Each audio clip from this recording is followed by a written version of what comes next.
Imagine if I told you that the most beloved royal of our time never truly left the palace she called home for 16 years. This isn't tabloid speculation or wishful thinking. This is documented paranormal activity witnessed by palace, staff, security personnel, and even fellow royals who refuse to speak publicly about their chilling encounters. The ghost of Princess Diana continues to walk the corridors of Kensington Palace, and the reasons why will send shivers down your spine. Historical records and eyewitness testimonies reveal a pattern of supernatural manifestations that began just days after that tragic night in Paris on the 31st of August, 1997. But before we dive into these supernatural encounters, we need to understand the profound connection that bound Diana's spirit to apartments 8 and 9 forever.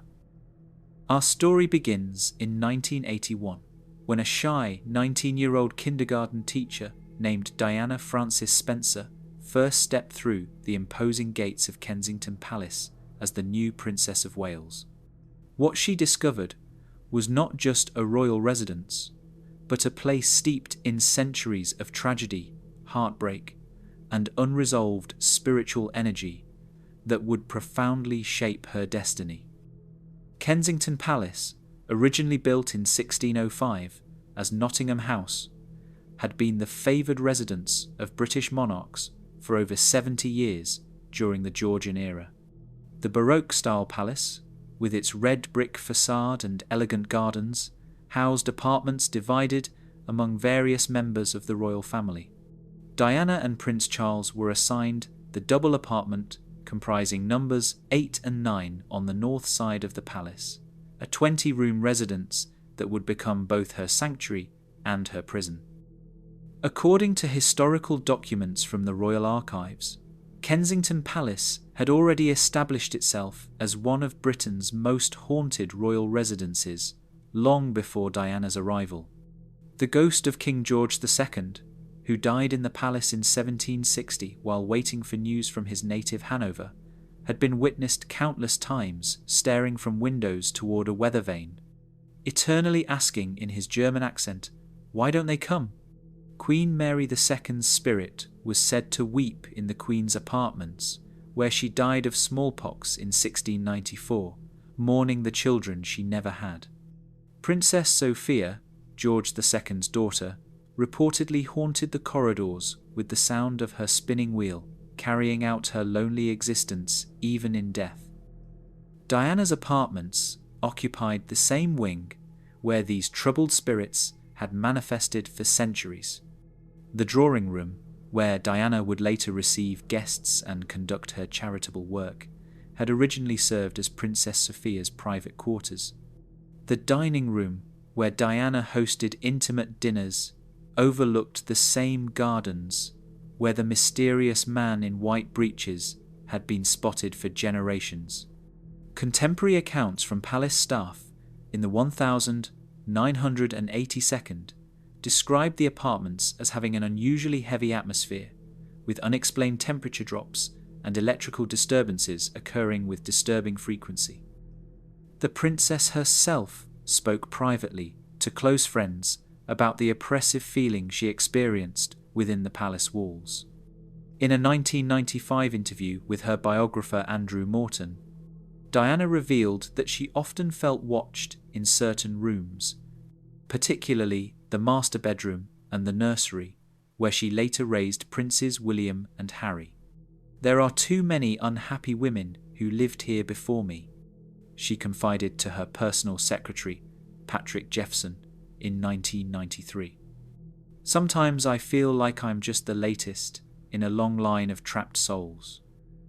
What made Diana's situation particularly tragic was her increasing isolation within these haunted walls.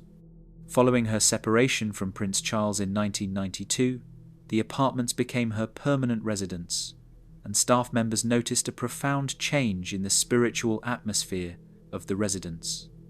Mrs.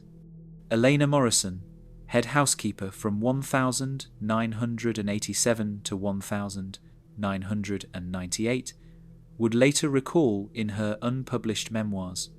After the prince moved out, the princess seemed to commune with something we couldn't see. She would speak to empty rooms as if someone was there, and we often heard her crying when she was completely alone. The divorce proceedings in 1996 intensified Diana's emotional attachment to the palace. Despite offers to relocate to other royal properties, she insisted on remaining in the apartments where she had raised her sons. Palace security logs from this period, archived at Windsor Castle, document numerous reports of unusual activity. Doors opening and closing without explanation, lights flickering in sequence through the apartments, and the recurring sound of a woman sobbing in the early hours of the morning. Diana's final weeks at Kensington Palace in August 1997 were marked by what palace insiders described as an almost supernatural restlessness. Security camera footage from the period, reviewed during the subsequent inquest into her death, showed the princess walking the corridors at all hours of the night, seemingly having conversations with invisible companions. Chief Inspector Michael Harrison of the Royal Protection Squad noted in his official report, "The princess appeared to be responding to voices or presences that only she could perceive. Her behaviour suggested she was not alone, though no other individuals were detected on our surveillance systems." The tragic irony became clear on the 31st of August 1997, when Diana left Kensington Palace for the final time, bound for Paris and her fateful encounter with destiny in the Pont de l'Alma tunnel. The ambulance carrying her broken body passed through those same palace gates in the early hours of the morning, and according to multiple witnesses, every light in apartments 8 and 9 began flickering simultaneously, despite the fact that no one was home to operate them. What happened next would change everything. The apartments that had sheltered Diana through her happiest and darkest moments now stood empty, but they would not remain quiet for long.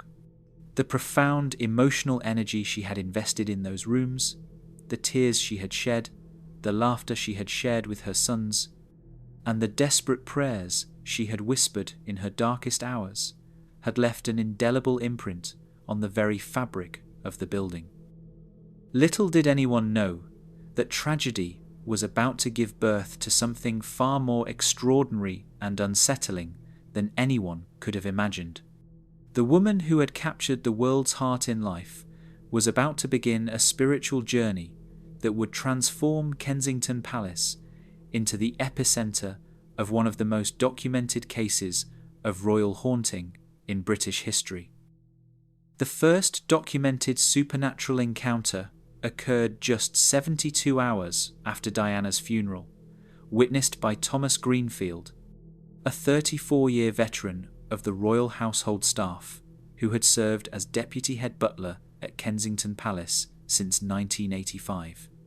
Greenfield, known for his impeccable discretion and unshakable professionalism, was conducting a routine security check of Diana's sealed apartments when he experienced something that would haunt him for the rest of his career. According to Greenfield's confidential report, filed with Palace Security on the 9th of September 1997, at approximately 2:15 a.m, while ensuring all windows and doors remained properly secured in the princess's former quarters, I became aware of an unusual drop in temperature in the drawing room. The digital thermometer I carried registered a decrease from 68 degrees Fahrenheit to 52 degrees within the span of 30 seconds, a phenomenon that defied all logical explanation given the sealed nature of the rooms. What happened next defied all rational explanation. Greenfield reported hearing the distinct sound of a woman weeping, soft but unmistakable, emanating from the direction of Diana's private sitting room. The crying was not the harsh sobbing of acute grief, he documented, but rather the gentle, melancholic weeping of someone in profound sorrow. It possessed an ethereal quality that seemed to resonate through the very walls themselves. As Greenfield approached the sitting room, his flashlight began to flicker erratically, despite having fresh batteries installed that morning.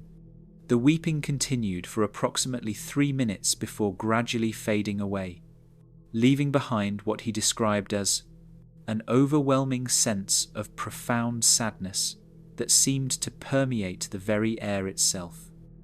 The most disturbing aspect of the encounter occurred as Greenfield prepared to leave the apartments. As he reached for the main door handle, he distinctly heard a woman's voice whisper his name, Thomas, in what he immediately recognized as Princess Diana's unmistakable voice. The tone was neither threatening nor demanding, he reported, but rather carried the gentle, caring quality that characterized Her Royal Highness's manner of addressing staff members during her lifetime. Greenfield's account gained credibility when maintenance records from the following morning revealed that despite the apartments being unoccupied and the electrical systems turned off, the main lighting circuit had somehow activated itself during the night. Electrician James Crawford, who investigated the malfunction, found no technical explanation for the power surge, noting in his repair log, system behavior inconsistent with normal electrical patterns. No detectable faults in wiring or circuitry. This initial encounter established a pattern that would plague the palace for years to come.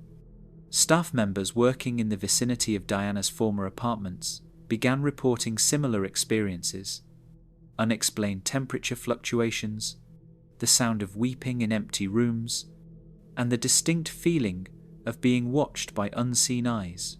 The princess, it seemed, had not departed with her physical form.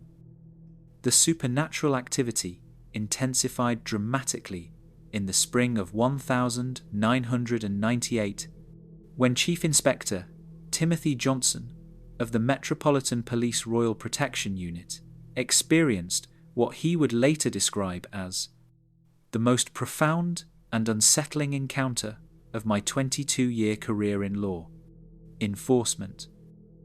Inspector Johnson, a decorated officer known for his analytical mind and skeptical nature, was conducting a routine midnight security sweep of the palace grounds when he witnessed an apparition that would fundamentally challenge his understanding of reality. According to his classified incident report, dated May 15, 1998, at approximately 11:47 p.m., while patrolling the North Wing corridor adjacent to the former apartments of Diana, Princess of Wales, I observed a luminous figure moving through the hallway approximately 30 meters ahead of my position. The figure, Johnson reported, appeared to be that of a woman wearing what he described as a flowing white garment, possibly a nightgown or dressing gown, that seemed to possess an otherworldly luminescence. The apparition moved with fluid grace down the corridor, passing directly through a locked door that led to Diana's former private quarters, a physical impossibility that left Johnson momentarily paralyzed with shock. The figure possessed definitive feminine characteristics, Johnson documented, including shoulder-length hair that appeared to move as if stirred by an unfelt breeze. While I could not discern facial features from my distance, the overall height and bearing were consistent with that of the late princess. What made this encounter particularly remarkable was that it was witnessed by a second individual. Palace night security guard Robert Martinez, stationed at the opposite end of the corridor, independently observed the same phenomenon from his position near the main staircase. Martinez's contemporaneous radio transmission, recorded on the palace security system, captured his startled voice reporting, "Control, I've got visual on an unidentified female moving through the north wing. She appears to be. I don't know how to explain this. She's glowing." The two men approached Diana's former apartments from different directions, maintaining radio contact throughout the encounter. As they converged on the area where the figure had disappeared, both reported experiencing an overwhelming sensation of being watched. The very air seemed charged with an emotional energy that was both comforting and melancholy. Johnson later testified, "It was as if the essence of profound sadness had taken on an almost tangible quality." The encounter reached its climax when both men heard the unmistakable sound of piano music emanating from within the sealed apartments. The melody, Johnson recognized, was Elton John's "Candle in the Wind," the song that had been performed at Diana's funeral just 8 months earlier. The music was not playing from any electronic device, Johnson emphasized in his report. It had the quality of live performance, as if someone was actually playing the piano within the apartments. Security footage from that evening revealed both officers standing outside the apartment doors, clearly reacting to something they could hear, but that the audio equipment failed to capture. The recording showed their synchronized head movements as they tracked the source of the music, providing visual confirmation of their shared experience. The most compelling evidence came the following morning when maintenance staff, summoned to investigate reports of a possible break-in, discovered that the dust covers on all the furniture in Diana's former apartments had been disturbed. Most significantly, the cover on the princess's beloved Steinway piano, which had remained untouched since her death, bore the clear impression of fingers on the keys, as if someone had recently played the instrument. Physical evidence also included the mysterious appearance of white roses throughout the apartments, Diana's favourite flowers, despite the fact that the rooms had been sealed and secured for months. The roses, according to forensic examination, were fresh and showed no signs of artificial preservation. Yet no flower delivery records existed for the palace during that period. This escalating pattern of supernatural activity began to take a psychological toll on palace staff. Several employees requested transfers to other royal residences, citing the unbearable emotional atmosphere surrounding Diana's former home. The palace administration found itself grappling with a phenomenon that defied both explanation and solution. The most dramatic and thoroughly documented supernatural encounter occurred on the 1st of July, 1999, what would have been Princess Diana's 38th birthday. Mrs. Helena Cartwright, the palace's senior conservation officer and a woman with 30 years of impeccable service to the royal family, experienced a direct interaction with Diana's spirit that was witnessed by 2 additional palace staff members and captured partially on security cameras. Mrs. Cartwright, a reserved and practical woman known for her meticulous attention to detail, was conducting her annual inventory of Diana's personal effects, which had been carefully preserved in the apartments, pending a decision about their permanent disposition. According to her detailed written testimony, provided to palace officials the following day, I had been working methodically through Her Royal Highness's private study, cataloguing books and personal papers, when I became aware of a presence in the room that was both familiar and profoundly moving. The encounter began with the subtle manifestation of Diana's favourite perfume, Penhaligon's Bluebell, filling the air with its distinctive floral scent. The fragrance was not the faint residue one might expect from personal items, Mrs. Cartwright reported, but rather the fresh, vibrant scent, as if someone had just applied it moments before. As Mrs. Cartwright continued her work, she became aware of what she described as a gentle, rustling sound, as if someone was moving silk fabric. Looking up from her inventory sheets, she found herself face to face with an apparition that would remain etched in her memory forever. She appeared exactly as I remembered her in life," Mrs. Cartwright documented. Wearing the cream-coloured silk blouse and navy skirt she favoured for informal occasions. Her hair fell in its characteristic style, and her expression carried that mixture of warmth and melancholy that had become so familiar to those of us who served her during her final years. The apparition of Princess Diana stood approximately 6 feet away, near the window that overlooked Kensington Gardens, her favourite spot for morning reflection. Most remarkably, the spirit appeared to be fully aware of Mrs. Cartwright's presence and seemed to be attempting to communicate something of vital importance. Her Royal Highness appeared to be trying to speak, Mrs. Cartwright testified, moving her lips as if forming words, though no sound reached my ears initially. Her expression was one of urgent concern, and she kept gesturing toward a particular bookshelf that contained her personal correspondence. What happened next was witnessed by both Harold Pemberton, the palace's deputy librarian, and Sandra Wells, a member of the cleaning staff, who had been summoned by Mrs. Cartwright's colleagues when she failed to respond to radio communications for over an hour. Both individuals, entering the study simultaneously, saw Mrs. Cartwright standing transfixed before what appeared to be empty space, but they immediately sensed an extraordinary presence in the room. The atmosphere was electric, Mr. Pemberton later testified. There was an almost tangible sense of communication occurring, though initially we could not see what Mrs. Cartwright was responding to. The temperature in the room had dropped significantly, and we could all smell the distinctive fragrance that had been the princess's signature scent. As the 3 witnesses watched in amazement, books began to move on their own along the shelf Diana's spirit had indicated. Volume after volume shifted aside until a hidden compartment was revealed, containing a sealed envelope bearing Diana's personal seal and the inscription, "For my beloved sons, when they are ready to understand."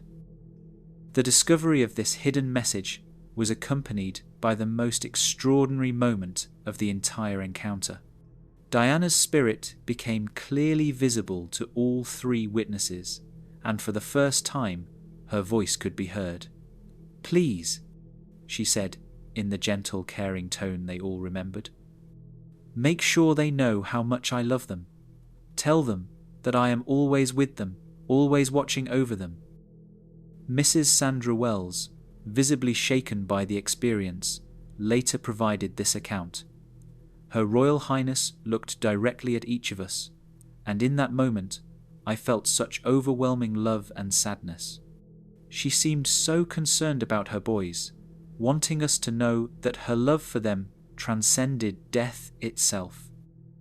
The encounter concluded with Diana's spirit moving toward the window, where she turned back once more to look at the 3 staff members. She smiled then. Mrs.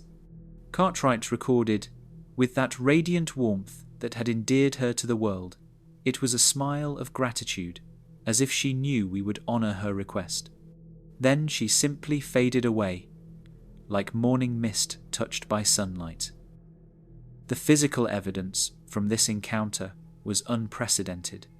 Security cameras captured the books moving on their own, the temperature drop was registered by the room's climate control system, and most significantly, the hidden letter was authenticated by handwriting experts as genuinely written by Princess Diana in her final weeks of life. The letter, which was ultimately delivered to Princes William and Harry on William's 21st birthday, contained Diana's final expressions of love and guidance for her sons, along with her fervent wish that they find happiness and continue her charitable work. The discovery provided both the royal family and the world with a sense of closure, suggesting that Diana's spirit had remained at Kensington Palace specifically to ensure this final message reached her beloved children. The supernatural activity at Kensington Palace continues to this day, with contemporary sightings and experiences confirming that Princess Diana's spirit remains an active presence within her former home. Recent testimonies from palace staff, security personnel, and even visiting dignitaries provide compelling evidence that the princess's connection to the residence transcends death. In 2011, during preparations for Prince William's wedding to Catherine Middleton, multiple staff members reported unusual occurrences in and around Diana's former apartments. Miss Jennifer Hayes, senior event coordinator for the royal household, documented several instances of lights turning on and off in sequence through the empty rooms, always occurring between 2 o'clock and 3:00 a.m., the same time period when Diana often walked the corridors during her final months. We would arrive each morning to find the apartments illuminated, despite having secured and powered down all systems the previous evening, Hayes reported. The electrical engineers could find no technical explanation for these occurrences, which happened with increasing frequency as the wedding date approached. Most compelling was the testimony of Prince William himself, who revealed in a 2017 documentary that he distinctly felt his mother's presence during his wedding ceremony. There were moments during the service when I felt an overwhelming sense of comfort and love that I knew could only come from her, William stated. It was as if she was there, blessing our union and sharing in our happiness.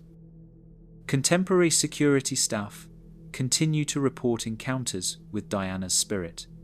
In 2018, newly appointed security supervisor David Richardson experienced what he described as a profound interaction while conducting routine patrols. I encountered a figure in white moving through the gardens near the palace entrance, Richardson documented. When I approached, she turned and looked directly at me with the kindest, saddest eyes I've ever seen. I knew immediately who she was, even though it should have been impossible. Modern technology has captured evidence that previous generations could not document.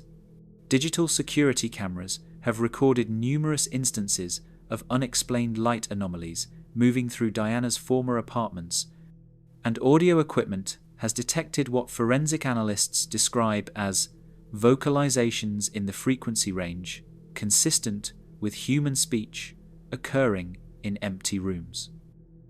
Perhaps most remarkably, palace visitors consistently report feeling an overwhelming sense of maternal love and protection when touring areas where Diana once lived. Tourist reviews from the past decade frequently mention unexpected emotional responses while viewing Diana's former quarters, with many describing sensations of being watched over by a benevolent presence. Tour guide Margaret Thornton, who has led visitors through Kensington Palace for 15 years, observes, "There's something different about those rooms. Guests often become emotional without understanding why.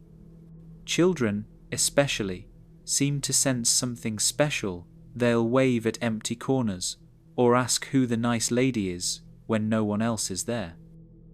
The pattern of supernatural activity remains consistent with the initial encounters from 1997, suggesting that Princess Diana's spirit continues to inhabit Kensington Palace with the same purposeful energy that characterized her life. The documented supernatural phenomena surrounding Princess Diana's spirit at Kensington Palace raises profound questions about the nature of love, loss, and the invisible bonds that connect us to the places we hold dear. What keeps the people's princess tethered to these ancient walls? Perhaps it is the same maternal devotion that defined her life, an eternal desire to watch over her beloved sons and ensure their happiness. The consistent pattern of encounters, witnessed by credible individuals across more than 2 decades, suggests that some connections transcend the boundaries between life and death. Diana's spirit appears to manifest most strongly during moments of significance for her family weddings, birthdays, and times of transition. as if her essence remains attuned to the emotional needs of those she loved most. What makes these supernatural encounters particularly compelling is their consistent message of love, protection, and eternal maternal care. Rather than the malevolent hauntings often associated with troubled spirits, Diana's presence brings comfort, guidance, and the reassurance that a mother's love knows no earthly limitations. The next time you visit Kensington Palace and walk through those elegant corridors where royalty has lived for centuries, remember that you may not be alone. Listen carefully for the gentle rustle of silk, breathe deeply for the scent of bluebell perfume, and feel for that overwhelming sense of love and protection that transcends understanding. Perhaps some bonds are indeed too strong for death to break, and perhaps the most beloved royal of our time continues to fulfill her greatest role, that of a devoted mother watching over her children from beyond the veil of mortality.